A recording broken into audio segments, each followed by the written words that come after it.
بسم اللہ الرحمن الرحیم سبحان الذی اسری بعبده لیلا من المسجد الحرام الى المسجد الاقصى الذي باركنا حوله لنريه من آیاتنا انه هو السمیع البصیر۔ آج الحمدللہ 15واں پارہ تلاوت کیا گیا۔ اس کا آغاز بنی اسرائیل سورت کا آغاز اللہ تعالیٰ کی ایک خاص نشانی معجزے کے ساتھ اس کا آغاز ہے۔ پاک ہے وہ ذات جس نے اپنے بندے کو سیر کروائی رات کے کچھ حصے میں مسجد حرام سے مسجد اقصیٰ تک۔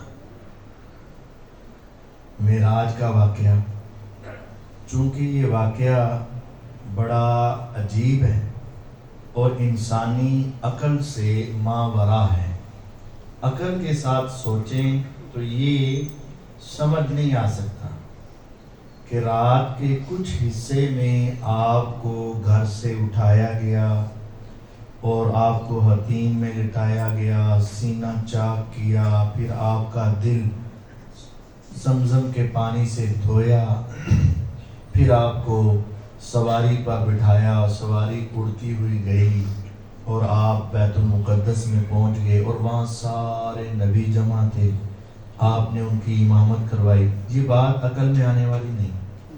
اسی وجہ سے اللہ تعالیٰ نے اس کا آغاز سبحان الذی، پاک ہے وہ ذات ایسی ہے جو ہر قسم کے نقص، کمی، محتاجگی سے پاک ہے۔ اسے کسی بھی کام کو کرنے کے وقت مشقت نہیں ہوتی۔ اس نے سیر کروائی اپنے بندے کو۔ عبد انسان کے جسم اور روح دونوں کے مجموعے کو عبد کہتے ہیں۔ تو آپ نے یہ سیر جسم سمیت کی، بیداری کی حالت میں کی، خواب نہیں تھا، حقیقت تھی۔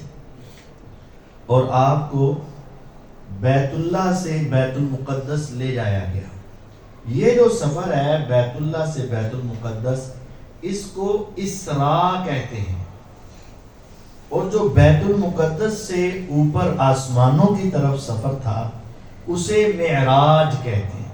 معراج عروج سے ہے، عروج کا معنی بلندی، تو معراج جو آپ بیت المقدس سے آسمانوں تک گئے، لیکن جو آپ بیت اللہ سے بیت المقدس تک گئے اسے اسراء کہتے ہیں۔ اسراء کا معنی رات کو سفر کرنا۔ تو اسراء اور معراج دو چیزیں آپ کی جمع ہوئی۔ تو یہ اللہ تعالیٰ کا بہت بڑا احسان تھا، بہت بڑی نعمت اور رحمت تھی جو اللہ تعالیٰ نے حضور کو عطا کی۔ ایک لمبی وہ تفصیل ہے، پھر آپ نے کیا کیا دیکھا اور کیا کیا انعامات ملے۔ اس کے بعد اللہ رب العزت فرماتے ہیں وَكُلَّ إِنسَانٍ أَلْزَمْنَاهُ طَائِرَهُ فِي عُنُقِهِ، روز قیامت ہر انسان کو اس کا نامہ اعمال اس کی گردن میں ہم ڈال کر پکڑا دیں گے، نامہ اعمال اس کے گلے میں ڈال دیں گے۔ وَنُخْرِجُ لَهُ يَوْمَ الْقِيَامَةِ كِتَابًا يَلْقَاهُ مَنْشُورًا، اور ہم اس کا نامہ اعمال اس کو کھلا ہوا دیں گے اور اسے کہا جائے گا اقرأ کتابک کفا بنفسک اليوم علیک حسیبا، خود ہی اپنا نامہ اعمال پڑھ لو، خود ہی دیکھ لو، خود ہی فیصلہ کر لو، تیرا نفس ہی تیرے حساب کے لیے کافی ہے، کسی اور سے پوچھنے کی ضرورت ہی نہیں ہے۔ خود دیکھ اپنا نامہ اعمال، اس میں سیاہیاں کتنی ہیں اور روشنیاں کتنی ہیں، گمراہیاں اور گناہ کتنے ہیں اور اچھائیاں کتنی، خود دیکھ لے۔ آج تو خود ہی فیصلہ کر لے گا کہ تیرے ساتھ کیا ہونا چاہیے۔ پھر اللہ رب العزت آگے فرماتے ہیں من کان یرید العاجلہ عجلنا له فیہا ما نشاء لمن نرید، جو دنیا کا طلبگار ہے نا، آخرت کو بھول جاتا ہے، صرف دنیا کے پیچھے لگتا ہے، ہم جس کو جتنی چاہیں گے دنیا عطا کر دیں گے۔ ثم جعلنا له جہنم، پھر اس کا ٹھکانہ جہنم، یصلاها مذموما مدحورا، وہ اس میں داخل ہوگا تھکا ماندہ، خالی ہاتھ، مذمت کیا ہوا۔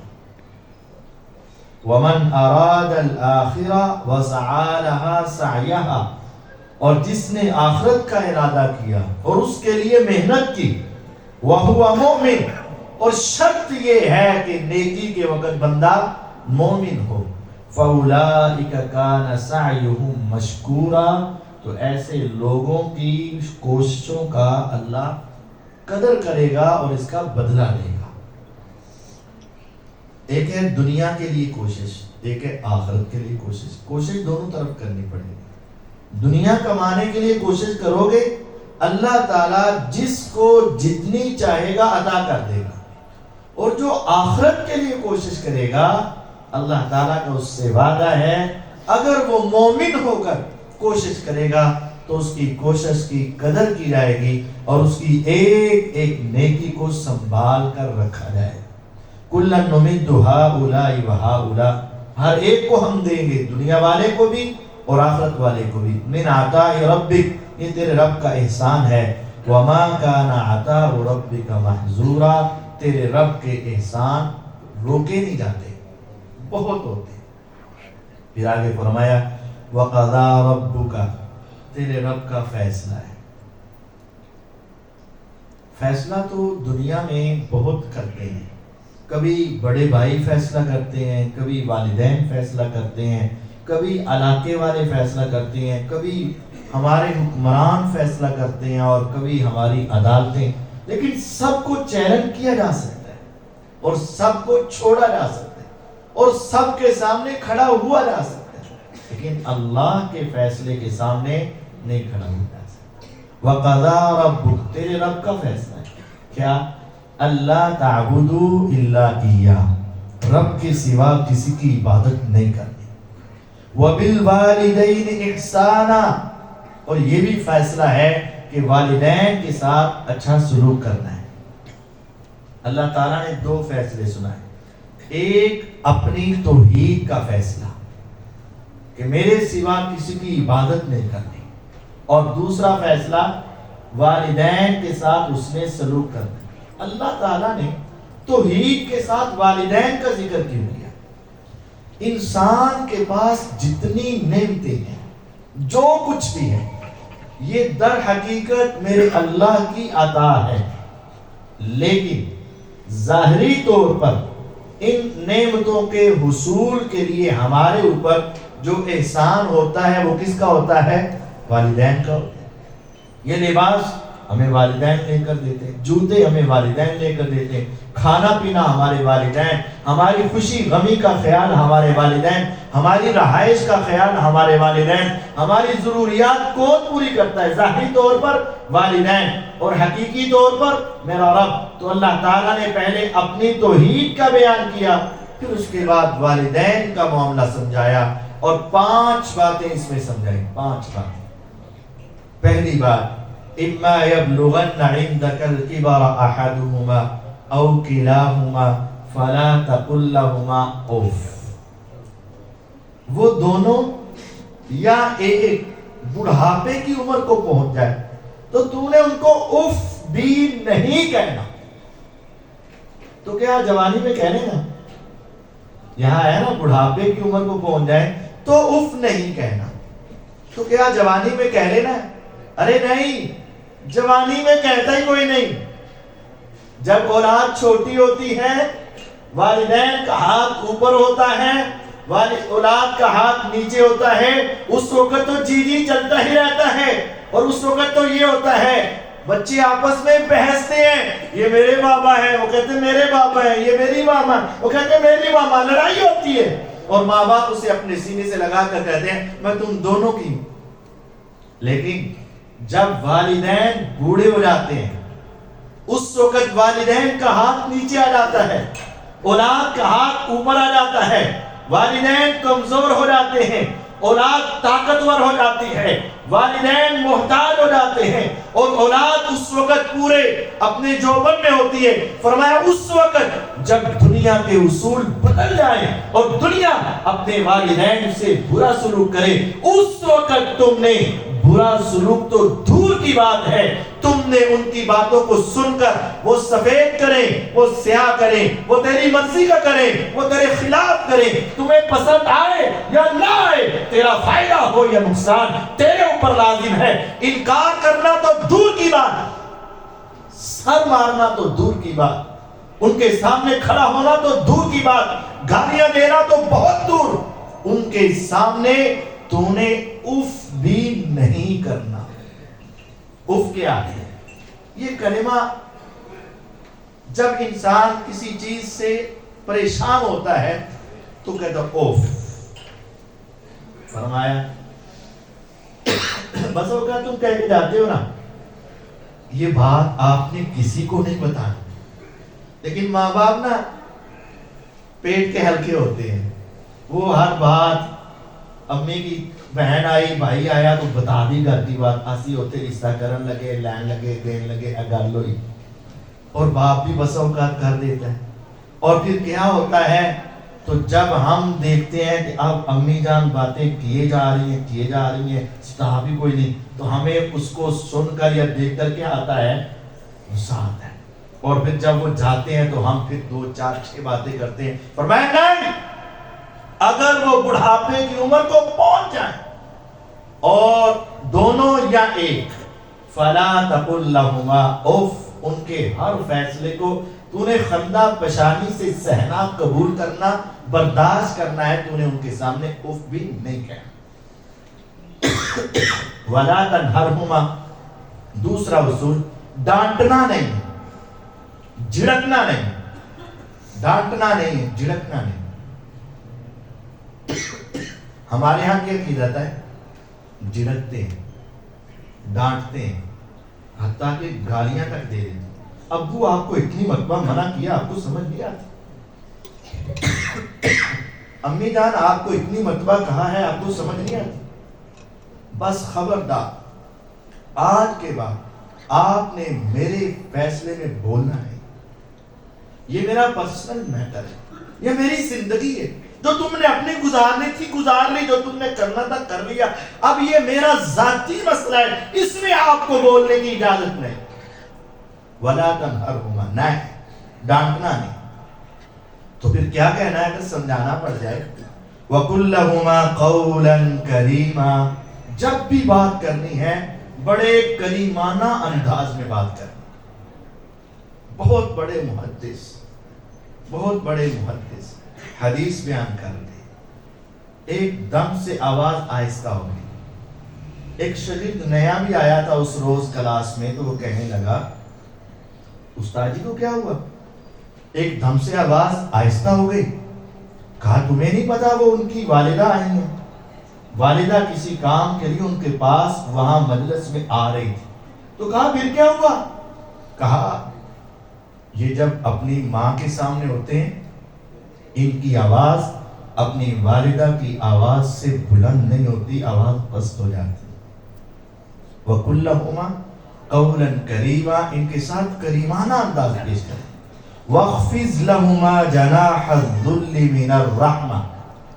چوتھی بات, شفقت کے جتنے پہلو ہیں, وَاخْفِضْ جھکا دو, لَهُمَا دونوں کے لیے, جناح پر الذُّلِّ شفقت کے پر ان کے لیے جھکا دو.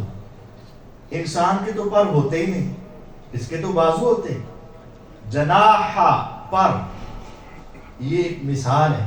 کبھی آپ نے مرغی کو دیکھا ہو, جب اسے اس کے بچوں پر خطرہ محسوس ہوتا ہے تو وہ کیا کرتی ہے, وہ اپنے پروں کو کھول کر سارے بچے اپنے ان پروں میں لپیٹ لیتی ہے, اور وہ کہتی ہے اب تم میری چھتری کے نیچے ہو, تم آرام سے رہو, سارے دکھ میں سہوں گی, ساری تکلیفیں میرے اوپر, اور تمہارے تک وہ پہنچے گا جو مجھے کراس کرے گا.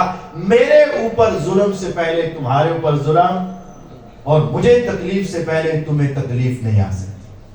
تم جب جوان ہو جاؤ اپنے والدین کے لیے ایسے بن جاؤ کہ ہر مشقت، ہر تکلیف، ہر آزمائش اور ہر چیز اپنے اوپر لے لو، والدین کو اپنے نیچے ایسا سکون اور اطمینان دو کہ اب سارے دکھ ہمارے لیے ہیں، آپ کو پریشان ہونے کی ضرورت نہیں۔ اور پانچواں اصول وَقُلْ، اور جب بھی تیرے ہاتھ اٹھیں، تیرے لب ہلے، تیری آنکھیں برسے تو کہہ رَبِّ ارْحَمْهُمَا كَمَا رَبَّيَانِي صَغِيرًا، اے میرے رب ان پر اس طرح رحم کرنا جس طرح انہوں نے میرے بچپنے میں میرے اوپر رحم کیا تھا۔ بچپنا کیا تھا؟ رات کو تم بستر پر پیشاب کر دیتے، یہ تو آج ہے نا آئے ہیں یہ پیمپر شیمپر، یہ آپ 20 سال پیچھے جاؤ کیا ہوتا تھا؟ والدین اپنے بچوں کو بستر پر لٹاتے، بچہ پیشاب کر دیتا، ماں جو ہے بچے کو اٹھا کر پچک بستر پر اور خود گیلے بستر پر لیٹ جاتی، مائیں اپنے منہ سے نکال کر دیتی، اور باپ سارا دن لوگوں کی جڑگے کھاتا ہے، لوگوں کی باتیں سنتا ہے، لوگوں کے تانے سنتا ہے، ان کا خون پسینہ ایک ہوتا ہے، اور چند پیسے کما کر لاتا ہے۔ اس دنیا میں صرف ایک ہے جو خود کما کر لاتا ہے اور کسی کو کھلا کر خوش ہو جاتا ہے، اور وہ صرف باپ ہے۔ دنیا میں ہر شخص جب کماتا ہے وہ چاہتا ہے میں خود استعمال کروں، لیکن ایک باپ ہے جو کماتا ہے اور لا کر اپنے بچوں کو کھلاتا ہے، اور جب وہ کھاتے ہیں تو خوش ہو جاتا ہے۔ اے میرے رب، میں اپنے والدین کا حق ادا نہیں کر سکتا، میرے والدین نے بچپن میں جیسے میرے اوپر رحم کیا، اب تیرا فضل ہو اسی طرح تو ان پر رحم کر جس طرح انہوں نے میرے بچپن میں میرے اوپر رحم کیا۔ یہ 5 اصول اللہ تعالیٰ نے والدین سے حسن سلوک کے انسان کو بیان فرمائے۔ اور اس کے بعد اللہ رب العزت نے انسانوں کو حکم دیا، اور پیغمبر علیہ السلام کو بھی فرمایا اقم الصلاة لدلوک الشمس الى غسق اللیل وقرآن الفجر، نماز قائم کیا کرو سورج کے ڈھلنے کے وقت یعنی ظہر، اور رات کے اندھیرے میں یعنی مغرب اور عشاء، وقرآن الفجر، اور فجر کے وقت جب قرآن پڑھا جائے اس وقت نماز پڑھو۔ یہ فجر ایک ہی آیت میں 4 نمازوں کا ذکر ہے۔ ان قرآن الفجر کان مشہودا، فجر کی وقت جب قرآن پڑھا جاتا ہے تو اس کے سننے کے لیے آسمان سے فرشتے آتے ہیں۔ وَمِنَ اللَّيْلِ فَتَهَجَّدْ بِهِ نَافِلَةً لَكَ، اور رات کو تہجد بھی پڑھا کرو جو آپ کے لیے اضافی ہے۔ 5 تو فرض ہیں، تہجد ایک اضافی چیز ہے۔ عَسَىٰ أَن يَبْعَثَكَ رَبُّكَ مَقَامًا مَحْمُودًا، امید ہے اے محمد صلی اللہ علیہ وسلم اللہ آپ کو مقام محمود عطا فرمائیں گے۔ مقام محمود کیا ہے؟ ہم دعا جب آذان کے بعد پڑھتے ہیں نا، اللہم رب هذه الدعوة التامة والصلاة القائمة آت محمدا الوسيلة والفضيلة وابعثه مقاما محمودا الذي وعدته۔ وہ مقام محمود کیا ہے؟ جب روز قیامت میدان محشر میں ساری انسانیت آئے گی نا، اور حساب شروع نہیں ہوگا، گرمی شدت کی ہوگی، پاؤں میں جوتا نہیں، جسم پر لباس نہیں، سر میں کوئی کپڑا نہیں، ہوا کا جھونکا نہیں، اور اس وقت پوری دنیا میدان محشر میں کھڑی ہوگی، سورج 1 میل کے فاصلے پہ لا کھڑا کیا جائے گا، اور اس وقت لوگ اپنے اپنے گناہوں کی بقدر اپنے اپنے پسینے میں ڈوبے ہوئے ہوں گے، کسی کا پسینہ اس کے ٹخنوں تک، کسی کا گھٹنے تک، کسی کا ناف تک، کسی کا سینے تک، اور کوئی پورے کا پورا اس پسینے میں غرق ہوگا۔ لوگ کہیں گے اے انبیاء علیہ السلام اللہ سے کہہ دو حساب شروع ہو جائے۔ آدم علیہ السلام، نوح علیہ السلام، ابراہیم علیہ السلام، موسیٰ علیہ السلام، عیسیٰ علیہ السلام، سارے نبیوں سے لوگ جائیں گے، لیکن انبیاء علیہ السلام کہیں گے آج میرے رب کو اتنا غصہ ہے آج سے پہلے کبھی اتنا نہ ہوا اور آج کے بعد بھی کبھی اتنا نہیں ہوگا. ہم رب کے ساتھ جا کر بات نہیں کر سکتے, ہماری ہمت نہیں ہے. سارے انبیاء جواب دے دیں گے اور بالآخر کہا جائے گا اذهبوا الى محمد صلی اللہ علیہ وسلم. بس اب ایک ہی راستہ ہے, تم چلے جاؤ اکٹھے ہو کر محمد صلی اللہ علیہ وسلم اور ان سے جا کے کہو کہ تھوڑی سی ہماری سفارش کر دو. وہ جائیں گے پیغمبر علیہ السلام کے پاس اور آقا جواب نہیں دیں گے. آپ کہیں گے ہر نبی کی ایک دعوت, ایک دعا تھی, اللہ تعالیٰ نے اسے اختیار دیا تھا, ایک دعا تیری ایسی ہے جو کنفرم دستی قبول ہے, جو چاہو سو مانگو. ہر نبی نے اپنے دور میں اپنا وہ حق استعمال کر لیا اور میں محمد صلی اللہ علیہ وسلم نے وہ استعمال نہیں کیا. میں نے اپنی امت کے لیے سنبھال کر رکھا. پھر آپ اللہ تعالیٰ کے عرش کے نیچے جائیں گے اور سر سجدے میں رکھیں گے اور آپ اللہ تعالیٰ کی تعریفات کریں گے, کلمات پڑھیں گے. آپ فرماتے ہیں میں وہ تعریفات کے کلمات کہوں گا جو میں آج دنیا میں نہیں جانتا. پھر اللہ تعالیٰ میرے ذہن میں ڈالیں گے اور میں پڑھتا جاؤں گا, پڑھتا جاؤں گا, پڑھتا جاؤں گا, حتیٰ کہ میرا رب میری تعریف کے کلمات سے اتنا راضی ہوگا اور وہ کہے گا یا محمد صلی اللہ علیہ وسلم ارفع راسک سل تعطیٰ واشفع تشفع. اے محمد صلی اللہ علیہ وسلم اب آپ اپنا سر اٹھا لیں, آپ مانگنا شروع کریں, آپ سفارش کریں, آپ کی سفارش کو قبول کیا جائے. یہاں ایک نقطہ بھی ہے. ایک تو یہ ہے کہ حضور علیہ السلام اس وقت امت کی خیر خواہی کریں گے جس وقت کوئی کسی کے کام نہیں آئے گا. اور دوسری بات یہ ہے اللہ رب العزت اس وقت ساری کائنات کے سامنے حضور سے کیا کہیں گے؟ اے محمد صلی اللہ علیہ وسلم ارفع راسک, اپنا سر اٹھائیں, سل توتا, آپ مانگیں تو آپ کو. اس کا مطلب سوالی کون ہے؟ محمد صلی اللہ علیہ وسلم. اور دینے والا کون ہے؟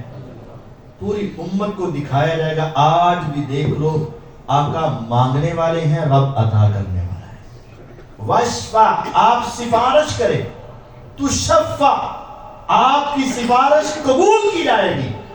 جو خود مختار ہو, جس کے پاس خود پاور ہو, وہ مانگتا نہیں ہے, اور جس کے پاس پاور ہو وہ سفارش نہیں کرتا ہے. امت کو اس وقت دکھایا جائے گا نبی نبی ہیں, رب رب ہیں. پوری کائنات میں سب سے اعلیٰ محمد الرسول اللہ صلی اللہ علیہ وسلم ہیں, لیکن یہ رب کے درجے کے نہیں ہیں, یہ بھی سوالی ہیں اور عطا کرنے والا رب ہے. تو پھر وہ کدھر گیا؟ سارے نبی تیرے درد سوالی شاہ مدینہ. یہ تو غلط بات ہے. اس وقت بھی کہا جائے گا اے محمد صلی اللہ علیہ وسلم اپنا سر اٹھائیں, رب آپ کو عطا کرے گا. پھر آپ اپنا سر اٹھائیں گے, سفارش کریں گے اور اللہ تعالیٰ آپ کی سفارش کی وجہ سے کبیرہ گناہوں والوں کو بھی معاف کرتے جائیں گے اور اللہ تعالیٰ ان کو جنت کا داخلہ عطا فرماتے جائیں گے. اللہ تعالیٰ ہمیں بھی اور آپ کو بھی سن کر عمل کرنے کی توفیق عطا فرمائے. وآخر دعوانا ان الحمد للہ رب العالمین.